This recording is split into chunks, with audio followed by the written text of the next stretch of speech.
Magandang gabi po guys, nandito po ang ating kaibigan, no? Ipapaabot po, kakapasok lang po na balita ito kasi po marami na po talagang dumating po doon sa EDSA, no? Kung saan po ay parang nagrarally na po talaga dahil po sa pagsuporta po nila kay mga Duterte. Tungkol po ito sa kaguluhan po dito sa ating bansa guys, yung mga malalaki po nating mga naglilingkod po dito sa ating bayan. Nagkagulo. Nandito po si kaibigan po natin para po ay tanungin kasi siya po mismo talaga yung bumisita dito. Nais ko lang po ipaabot sa inyo, no, kung mangyari po talaga yung hindi magandang pangitain po nakikita ng ating mga kaibigan, no, maghanda na lang po tayo kasi ang dami na po talagang handa, no, sa gira, no, kung sakali man na gipitin si Vice President tungkol po sa kanyang pananalita nung bumulta po siya na siguro naisip po nila siguro na binantaan po yung presidente, pero hindi naman po talaga yung banta. Kaya nandito tayo guys kasi po maraming natakot ito dahil po sa mga banta po ng mga MNLF na kung sa tuwing na ano lang, utos na lang po ng mga Duterte, no, para po ay girahin yung mga supporters ni BBM o sila BBM, no? Nakakatakot po ito guys. Kung mayroon pong mga kaibigan kakampi si BBM na handang makipagpatayan, ito po talaga yung inaabangan natin na kaguluhan kung sakali man mayroong matapang na kumampi kay BBM na mga sundalo. Kaya gusto kong malaman nyo guys, itanong natin sa kaibigan natin kung lalaban po ba yung mga Marcos dito, dahil po yung mga supporters ni Sara Duterte napakatapang guys, handang ibuwis ang kanilang buhay kung sakali man bigipitin po nila ang ating Vice President. Kaya nandito si kaibigan natin Shoto. Kaibigan, magandang gabi. Salamat po nandito kayo kasi meron po tayong mga kaibigan na natatakot ngayon. Mindanao, Luzon, natatakot sila kasi marami na po nagtipon-tipon sa EDSA at saka dumating po yung mga retired na guerrilla fighters. Yun po ang sabi nila sa atin. At saka mga major, no, colonel, marami pong mga retired na pumalag na ngayon dahil po sa nangyari po sa ating Vice President, no? Para wala akong nakikita dito na mayroong matapang na nagpaabot dito ng salita tungkol sa awayan po ng mga matataas po ng mga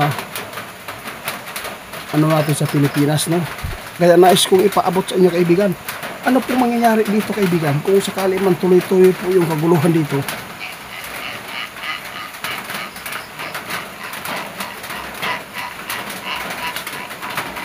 Grabe, nakakatakot pala yung mga Duterte. Meron ipinapaabot sa kaibigan natin guys. Handa talaga ang mga kumakampi kay Duterte, no? Handang magbuwis ng buhay dugo dahil po dito. Marami pong mga supporters po ng mga Duterte na mga matatapang, no?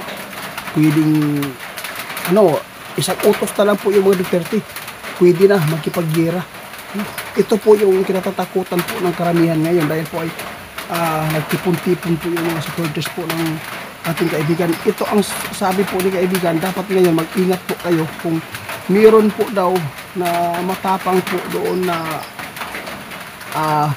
makipaglaban po sa mga kumakampi kay Duterte. Kung mayroon po matatapang dyan na kumampi din kay BBM, dito daw talaga magkakasubukan, no? Pero sa tingin mo kaibigan, lalaban po ba sila yung mga Marcos dito kung meron talagang matapang doon sa kanila na kumampi sa kanila? Meron bang kita ba rin na lalaban?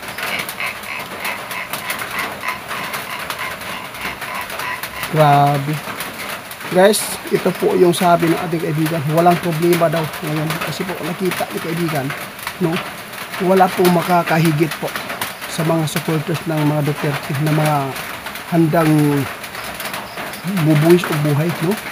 Handa sila. Pero sa tingin mo kaibigan, sino po talaga ang pinakamaraming supporters dito? Kung sakali man na magkagulo. Yun, sabi po ng ating kaibigan guys, alam mo, wala po talaga, no? Walang pumapalag ngayon. Para silang takot sila, no? Na makipaglaban po sa mga Duterte ngayon. Kasi wala po talagang nakikita dito na yung mga MNLF, no? Sila po talaga, naghihintay lang po sila ng utos. Kaya nagpapasalamat tayo kasi meron pong mga kakampi si BBM, hindi naman po talaga totally na makipaglaban na ibubuwis po ibuhay. Kaya ito yung sabi ng ating kaibigan.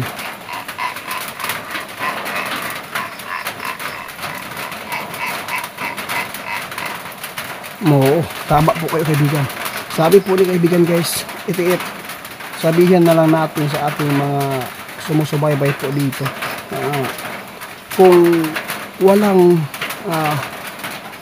lalaban po sa mga panghagit na mga NLF at saka yung mga Muslim guys, handa po talaga na ibuwis po ang kanilang buhay dito sa ating Vice President. Dahil po nakikita siguro nila na mayroon talagang magandang nagawa. Kayo na lang po bahala maghusga guys, no? Kung sino po, alin po doon. Basta ako, nasa gitna tayo. Basta ang nakikita natin kung sino po talaga ang pinakamaraming mga issue dito na hindi po maganda sa kanila, na mga issue talaga. Ibig sabihin yan, dito ninyo makikita ang tunay na gumawa po ng kabutihan, no? Kasi maraming buhay po na bumuwis pa dahil lang po sa pakikipaglaban nila para kay Duterte, no? Doon sa kabila meron po, pero hindi naman po talibuhay ang ano nila. Iba po talaga. Baka po, no? Sana po malalaman na po ninyo ng ay hindi tumagal ito, malalaman ninyo ang tunay na kung sino talaga ang mabuting tao dito na naglingkod sa bayan, no? Parang nakikita ko dito guys, sa totoo lang, pinakamasakit po talaga yung mga binabato po sa mga Marcos kaibigan. Ano po ang ating ngayon na ipaabot sa ato ang mga supporters po diri sa ato ang social media nga nahadlok manggod sila mo nang nag-request ko nga moari na lang kadiri kay ulan man, di ba ko kaadto dito sa punso ninyo, kaya nagpasalamat ko kay naaman mo diri mo sa ako ang kuan gahian. Amora ni ang iyang mapaabot guys, no? Dagang salamat daw sa inyo. Basta ang ingon ni kaibigan na ayaw sa mo og panic. Kaya nga no, kanang mga retired na mga manggigira diha na mo niana da karon sa EDSA, no? Kadagan jud kaayo guys na mubuwis sa buhay tungod lang ni Sara Duterte. Dagan kay nagmahal sa iya. Kaya ito lang masabi ko, no? Sa totoo lang, kung mga Dutertes po talaga ang hahamunin ninyo, sa totoo lang guys, wala po talagang inaatrasan yan. Ang pinakamatapang dito sa Mindanao, Duterte lang talaga, no? Kaya ipaglaban po, marami po talaga na makikipaglaban dyan kung sino po talaga ang gigipit, no? Doon sa mga kay Duterte, no? Sana po guys, maintindihan po ninyo na mas maganda ulit-ulitin po ninyo mga video sa iba kung sino po talaga ang pinakamaraming issue. Kasi kapag sino yung pinakamaraming issue, no?